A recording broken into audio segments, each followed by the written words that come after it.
Assalamualaikum warahmatullahi wabarakatuh. Perkenalkan, nama saya Hilma Erliana MT dengan NIDN 0027098701. Saya merupakan salah satu dosen pada Akademi Komunitas Negeri Aceh Barat, khususnya pada program studi D2 Konstruksi Pondasi Beton dan Pengaspalan Jalan. Adapun mata kuliah yang saya ampu selama ini adalah Bahan Bangunan, Ilmu Ukur Tanah 2, Metode Penjadwalan dan Pelaksanaan, Quality Control, Workshop Beton, dan Workshop Material Jalan 1. Pada kesempatan kali ini, saya akan membahas mengenai mata kuliah Bahan Bangunan dengan kode mata kuliah yaitu PBA 1109. Mata kuliah Bahan Bangunan ini terdiri dari 2 SKS dan diajarkan pada semester 1 atau semester ganjil.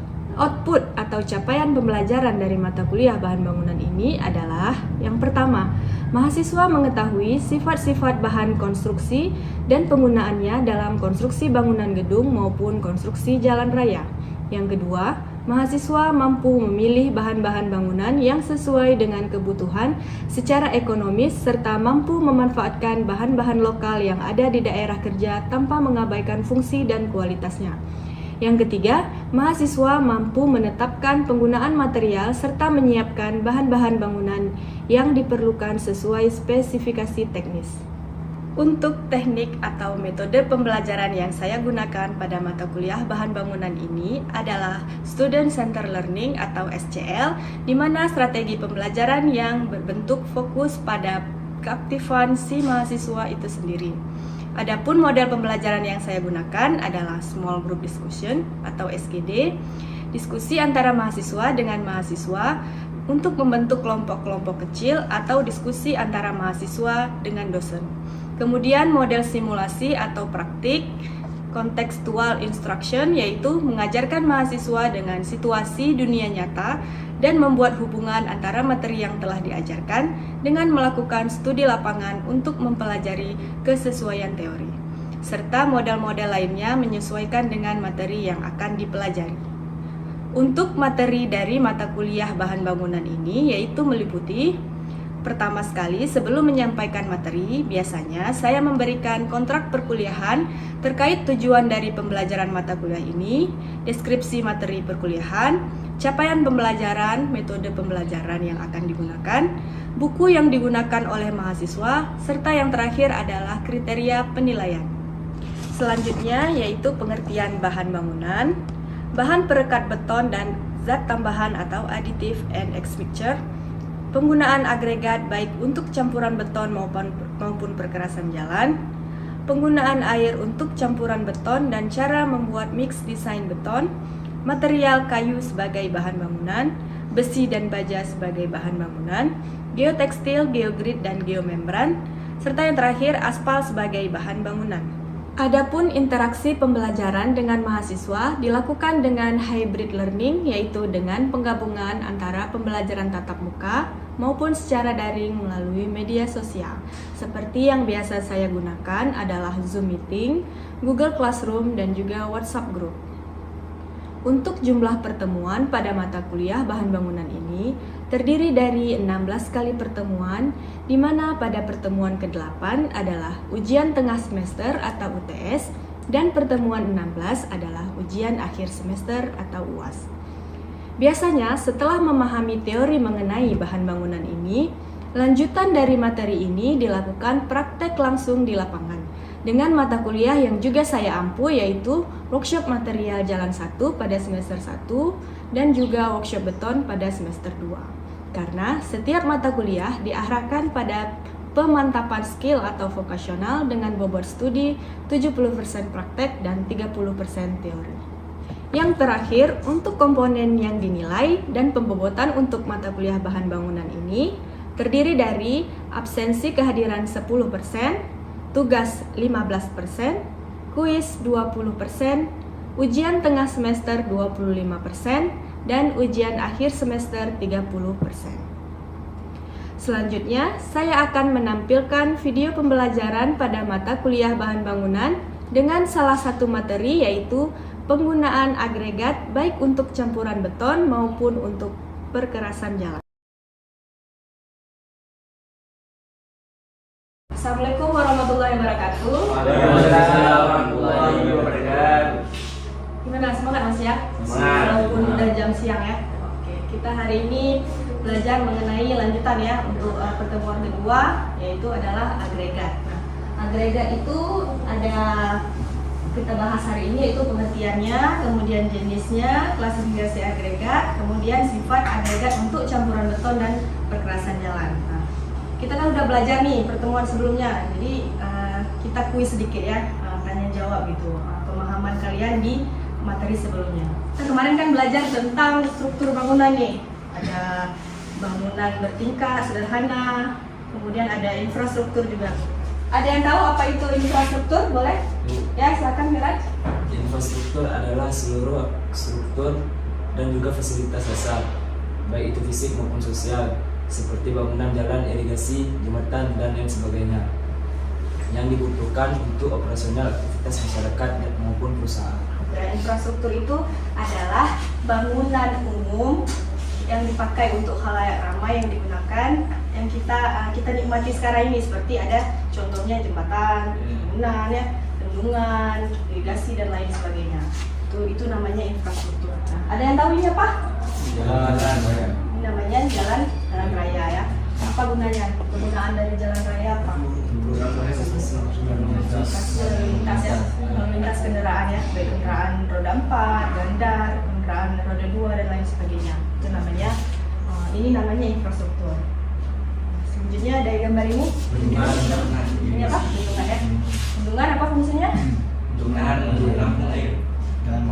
Air dengan skala yang besar ya. Ya. Itu namanya bendungan. Kalau irigasi beda lagi. Kalau irigasi untuk dialirkan nanti airnya ke sawah, ke perumahan-perumahan rakyat gitu ya. Nah, ini apa? Pelabuhan. Nah, ini namanya pelabuhan. Pelabuhan apa fungsinya? Ada yang tahu? Transportasi air. Nah, transportasi air untuk Kapal. parkir kapal gitu ya, parkir untuk yang ada transportasi yang ada di dalam di daerah di laut ya. Kemudian ada yang ini apa? Oke, jembatan apa fungsinya? Menyeberang lintas, menyeberang sungai atau Oke. Berarti kalian sudah memahami materi sebelumnya. Oke, sekarang kita lanjut ke materinya, yaitu adalah agregat. Nah, menurut Sylvia Sukirman tahun 2003, agregat itu merupakan butir-butir batu pecah, kerikil, pasir atau mineral lain, baik yang berasal dari alam maupun buatan yang berbentuk mineral, padat berupa ukuran besar maupun kecil atau fragmen-fragmen. Jadi agregat itu, agregat yang ada di sungai itu termasuk agregat juga, agregat alam namanya. Kemudian proses pengolahan itu namanya agregat dalam proses pengolahan. Nah, itu macam-macam agregat. Agregat itu ada agregat kasar, ada halus, ada yang paling halus lagi namanya filler. Oke. Agregat menurut SNI adalah sekumpulan butir-butir batu pecah, kerikil, pasir atau mineral-mineral lainnya yang bersifat dari alam maupun buatan. Itu adalah pengertian agregat. Nah, ini bentuk-bentuk agregat. Pernah lihat ya pastinya ya? Agregat yang sana agregat apa? Kasar. Yang ini? halus. Yang ini? Filler. Halus ya, lebih halus lagi. Nah, kita masuk ke jenis agregat. Jenis agregat itu yang pertama sekali adalah agregat alam. Nah, agregat alam ini biasa didapat dari proses pengolahan alam, misalnya dari sungai gitu.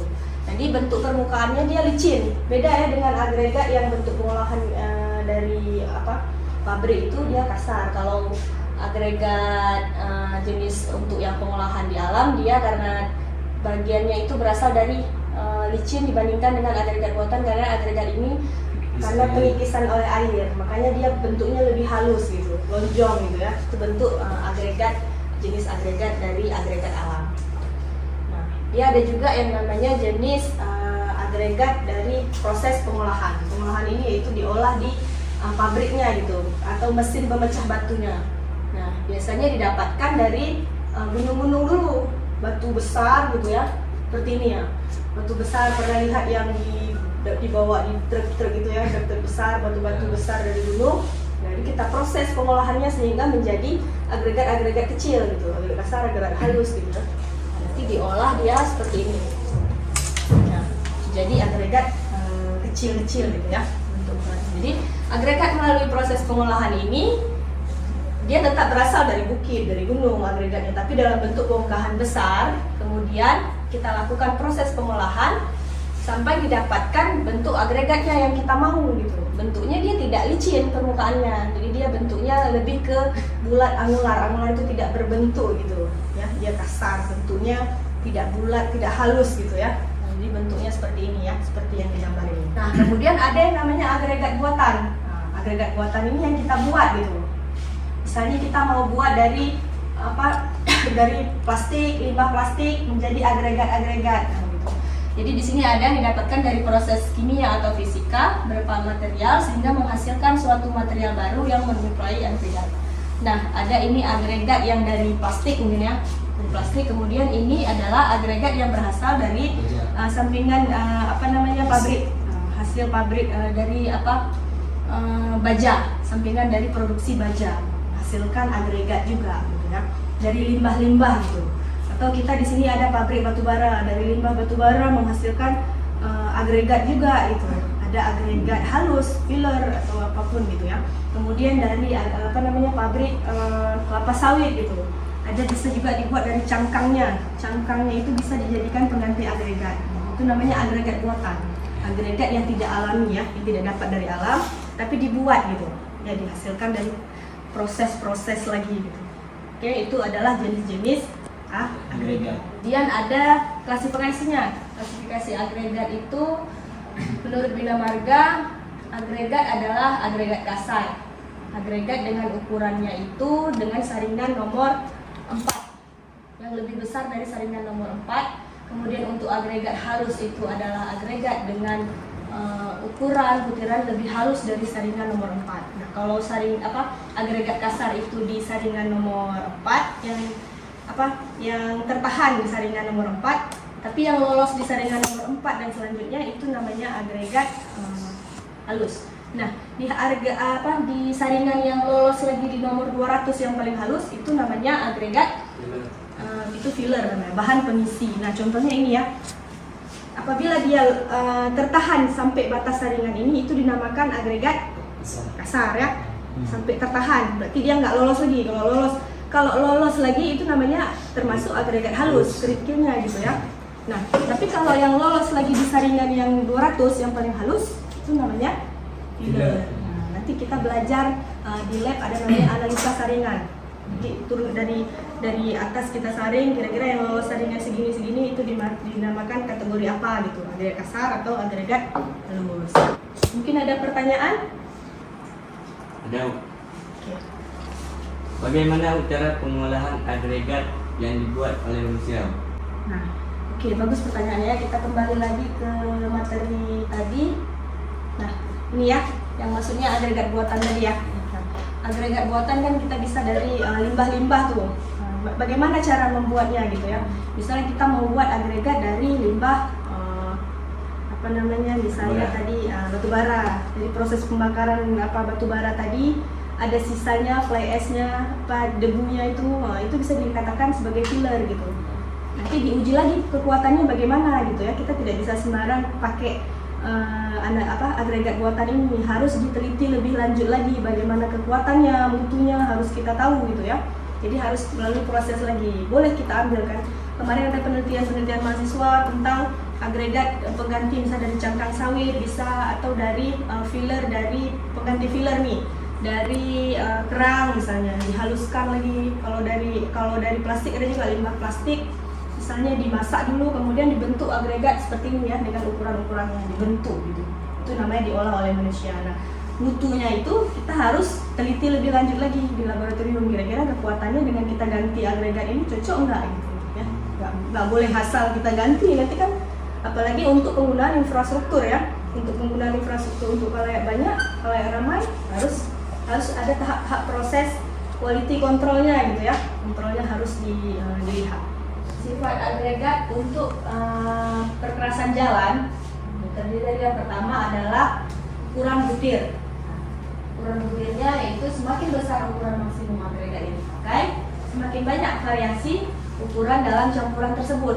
Ukuran maksimum yang didefinisikan sebagai ukuran saringan terkecil yang meloloskan 100% agregat. Intinya dia nanti lolos semua dalam batas saringan terakhir tuh 200. Saringan yang paling halus itu adalah 200. Di bawah saringan itu pun kita pakai nanti fillernya sebagai bahan pengisi walaupun dia bentuknya seperti abu batu gitu. Nah, ini saya kasih contoh ukuran butir. Nah, ukuran butir ini coba kita lihat, boleh dilihat.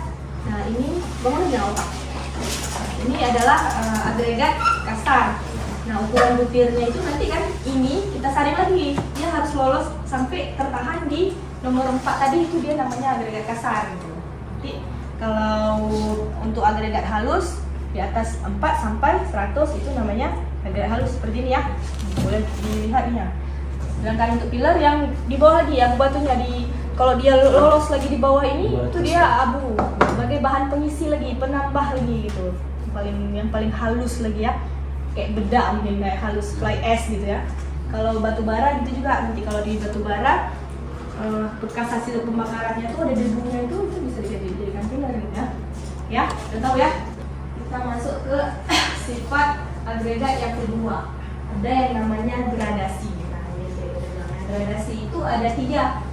Ada gradasi seragam, ada gradasi senjang, ada gradasi rapat. Kira-kira dari gambar ini mana yang paling bagus? Gradasi yang mana? Yang rapat. Yang rapat ya. Yang lain? Senjang. Senjang. Nah, kita lihat dulu di sini. Kalau yang gradasi seragam itu buat agregat kasar semua. jadi masih ada pori-porinya ya, kelihatan ya, masih nampak ya, nggak padat gitu ya. Gradasi penuh. Yang kedua adalah gradasi senjang sebenarnya nih. Senjang ini ada agregat kasar, halus, tapi dia nggak ada lagi ini fillernya. Nggak ada agregat halusnya. Ya, rapat, agregasi rapat. Oh, ini kan apa? Ini ada agregat kasar, ada yang isi lagi, ada yang isi lagi gitu. Jadi yang mana yang paling bagus? Rapat. Iya, Karena rapat ya. campur. Walaupun diganti, berarti kan harus tahu gitu. Ya, sengaja saya rubah-rubah gitu ya, biar tahu sebenarnya. Jadi yang bagus itu adalah gradasi rapat. Unsurnya terpenuhi semua, dia padat, padat jadinya. Jadi nanti bagus jadinya. Jadi bagus dengan gradasi rapat. Bukan gradasi senjang ya. Kemudian kebersihan. Nah, jadi agregat tuh harus bersih, nggak boleh dia agregatnya nggak bagus, misalnya kotor, ada lumpurnya, jelek itu nggak bagus. Agregat itu dia tidak boleh kotor, karena kenapa? Agregat yang kotor itu akan memberikan pengaruh yang jelek pada kinerja perkerasan nanti untuk perkerasan jalan.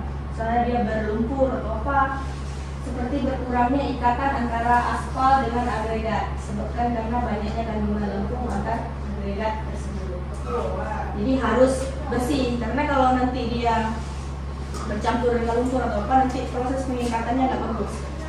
Jadi harus faktor kebersihan itu adalah sangat mempengaruhi kandungan lumpurnya. Jadi nanti di lab itu kan kita hitung juga tuh kadar lumpurnya berapa. Kalau terlalu tinggi nggak bagus agregatnya. Kita harus cari agregat yang lain. Agregat yang digunakan ya otomatis dia harus kuat, harus mampu menahan beban. Karena apa? Perkerasan jalan kita menahan beban volume lalu lintas yang melewati jalan tersebut. Jadi dia harus kuat, mampu menahan abrasi juga dan degradasi selama proses produksi dan operasionalnya di lapangan. Agregat yang akan digunakan sebagai lapis permukaan perkerasan harus lebih tahan daripada agregat yang digunakan di lapis bawahnya. Kan susunan perkerasan dia lapis fondasi bawah, atas, dan lapisan permukaan perkerasan. Nah, yang paling atas itu harus lebih kuat ketahanannya. Ya nanti diuji lagi gitu ketahanannya, tingkat kekerasannya itu. Hal ini kenapa? Karena yang paling atas yang paling menahan bebannya. Jadi kalau yang paling bawah itu agak sedikit berkurang ya, tapi yang paling atas itu dia seperti apa ya, tamengnya yang paling atas itu menahan beban lalu lintasnya paling besar. Nah, kemudian ada bentuk-bentuknya. Kita lihat lebih bentuk partikel agregatnya. Nah, bentuknya banyak, ada bulat, ada lonjong ya, bulat, lonjong, ubus, tipis, tidak beraturan. Kemudian agregat jadi bentuk butir dari bulat sampai dengan bersudut bentuknya. Kalau yang bulat itu agregat apa tadi? Ya, agak alam ya, dia lebih halus, licin. Kalau yang irregular yang tidak beraturan itu dia dari proses buatan dari pabriknya, pengolah agregatnya. Tekstur permukaannya dapat dibedakan ada licin dari halus, kemudian ada kasar dan juga ada yang berpori. Batu apung itu berpori ya, ada berporinya, berkarang ya. Nah, selain memberikan sifat ketahanan terhadap gelincir pada permukaan kekerasan, permukaan agregat yang kasar akan memberikan kekuatan yang lebih baik. Semakin kasar dia itu makin baik, bukan yang berpori ya, kasar ya bentuknya ya. Jadi makanya kekuatan untuk agregat dari proses pengolahan itu lebih bagus ya daripada agregat sungai yang bentuknya licin. Kemudian ada daya serap agregat. Nah, pada agregat yang berpori, keporosan agregat menentukan banyaknya zat cair yang dapat diserap oleh agregat. Yang terakhir ada yang namanya kelekatan terhadap aspal. Itu sifatnya yaitu harus lekat, semakin lekat dia semakin bagus. Kelekatan antara si aspal dengan si agregat. Kelekatan agregat terhadap aspal adalah kecenderungan agregat untuk menerima, menyerap dan menahan aspal tadi gitu. Daya lekat aspal dipengaruhi oleh sifat agregat terhadap air. Jadi semakin dia lekat, semakin dia bagus. Ada yang mau ditanyakan? Ada, Bu. Ya, boleh. Mengapa harus menggunakan filler dan apa akibatnya Bu kalau tidak digunakan? Jadi filler itu kan juga faktor penentu ya. Jadi dalam suatu kumpulan agregat itu ada agregat kasar, halus, filler dan juga aspalnya tadi. Nah, filler itu adalah bahan pengisi. Jadi kita kembali lagi ke gradasi tadi. Nah, gradasi yang baik itu tadi seperti apa yang tadi sudah dijelaskannya kan? Adalah gradasi rapat. Nah, dia ada unsur tadi kerikilnya, ada unsur pasirnya, ada unsur pengisinya lagi di antara pori-porinya itu. Jadi nanti mutunya lebih bagus gitu ya. Oke, sekarang kita masuk ya, tadi udah bahas tentang sifat agregat untuk perkasan jalan. Sekarang kita masuk ke sifat agregat untuk beton. Nah, sifat agregat beton ada yang pertama serapan air dan kadar air dari agregat. Nah, pada saat terbentuknya agregat, kemungkinan terjadinya udara yang terjebak dalam lapisan agregat atau terjadi karena dekomposisi mineral pembentukan akibat perubahan cuaca, maka terbentuk nanti ada yang namanya pori-pori gitu. Kan kalau air hujan ya menyebabkan nanti si agregat itu membentuk pori. Jadi kita harus melihat porinya ini nanti kan mempengaruhi daya serapnya. Jadi kita harus lihat dari kadar air di agregat itu tadi. Nanti ada proses pengujiannya itu melihat kadar air agregat yang terkandung di dalam agregat. Bagaimana caranya? Misalnya kita ambil agregat yang udah ada nih. Misalnya agregat halus nih. Agregat halus yang udah kita ambil di lapangan. Kemudian nanti kita uji kandungan airnya kira-kira seberapa banyak. Caranya kita masukkan dulu ke oven ya 24 jam. Udah kering total, udah nggak ada lagi airnya, baru kita kurangi nanti berat awal sama berat ininya kira-kira berapa. Nah itu dia kandungan air yang terdapat pada agregat. Semakin banyak kandungan airnya, semakin bagus apa enggak? Bagus ya, bagus karena semakin banyak ya nggak bagus lah ya. Kalau terlalu banyak air nggak bagus gitu. Jadi makanya kita uji lagi, jadi nggak boleh kandungan itu termasuk faktor utama lah sifatnya bahwa kadar air, serapan airnya itu sangat mempengaruhi. Nah, kemudian ada berat jenis dan daya serap agregat. Berat jenis digunakan untuk menentukan volume yang diisi oleh agregat. Harus tahu dulu berat jenisnya itu untuk sangat mempengaruhi dari sifat agregat tadi. Jadi nggak sembarangan ya kita membentuk nanti suatu perkasan beton, kita harus hitung dulu daya serapnya, kadar airnya, porinya gitu ya. Harus dilihat lagi berat jenisnya berapa, dihitung. Nanti pada pertemuan minggu ketiga nanti kita akan uji langsung di lapangan. Kita lihat bagaimana cara melihat menghitung berat jenis, menghitung kadar air ya. Kita lihat lagi lebih lanjut. Kita lanjut ke sifat agregat berikutnya. Ada yang namanya modulus halus butir. Modulus halus butir singkat dengan MHB adalah indeks yang dipakai untuk mengukur kehalusan atau kekasaran butir-butir agregatnya. Ada rumusnya ya untuk modulus halus butir. Kemudian kita lihat juga gradasi sama seperti perkerasan jalan. Perkerasan beton juga harus diisi dengan gradasi yang baik. Yang baik adalah gradasi rapat, ya Betul. Betul. Dengan ada agregat kasar, agregat halus, dan filler memenuhi itu namanya agregat yang baik, harus gradasinya bagus. Kemudian ada kekekalan. Kekekalan agregat nanti dapat diuji dengan menggunakan larutan kimia untuk memeriksa reaksinya pada agregat. Nanti di minggu ketiga kita uji itu semua, ya. Semua sifat-sifat agregat itu kita lihat pada material uji jalan 1 gitu ya. Kita lihat semua nanti kekekalannya, modulusnya, berat jenis, semua yang ada yang kita pelajari hari ini akan kita bahas nanti lebih lanjut praktek langsung di lapangan ya. Selanjutnya adalah perubahan volume. Apa itu perubahan volume? Faktor utama yang menyebabkan terjadinya perubahan volume adalah kombinasi reaksi kimia antara semen dengan air seiring dengan mengeringnya beton. Jadi kan antara semen, ada zat aditif lain nanti, ada agregat. Kalau dia dalam proses pengerasan nanti, otomatis volumenya nanti berubah ya. Semakin kaku, semakin ketat nanti berubah lagi volumenya. Jadi nggak sama lagi gitu. Jadi melihat perubahan volumenya juga faktor penting gitu untuk melihat sifat agregat. Jika agregat mengandung senyawa kimia yang dapat mengganggu proses hidrasi dari semen, maka beton akan mengalami crack atau keretakan. Nah, kalau perubahan volumenya terlalu signifikan pun juga akan mengakibatkan hidrasi nanti ya, jadinya retak. Selanjutnya ada namanya karakteristik panas. Nah, pada agregat karakteristik panas akan sangat mempengaruhi keawetan dan kualitas dari beton. Sifat utamanya adalah koefisiennya memuai, panas jenis dan pengatur panas. Jadi panas ini nanti bisa membuat muai, apalagi betonnya ada tulangannya ya. Kalau ada tulangannya, misalnya tulangan bajanya, kalau kena panas bisa muai gitu, nggak bagus gitu ya. Nah, kemudian ada bahan-bahan lain yang mengganggu. Bahan-bahan seperti apa? Seperti misalnya bahan-bahan organik. Misalnya di dalam agregatnya tuh nanti ada kayak yang kita bilang tadi ya, ada lumpur, ada tanah liatnya mungkin karena di lapangan proses di lapangan terlalu lama mungkin ya berlumut, itu juga mempengaruhi gitu, mempengaruhi si agregat tadi, mengganggu dia kalau ada kadar lumpurnya. Makanya dia harus dibersihkan karena sifat agregat paling pertama ada kebersihan ya, harus bersih gitu. Kemudian ada bahan padat yang menetap. Itu termasuk bahan-bahan lain yang mengganggu. Oke ya.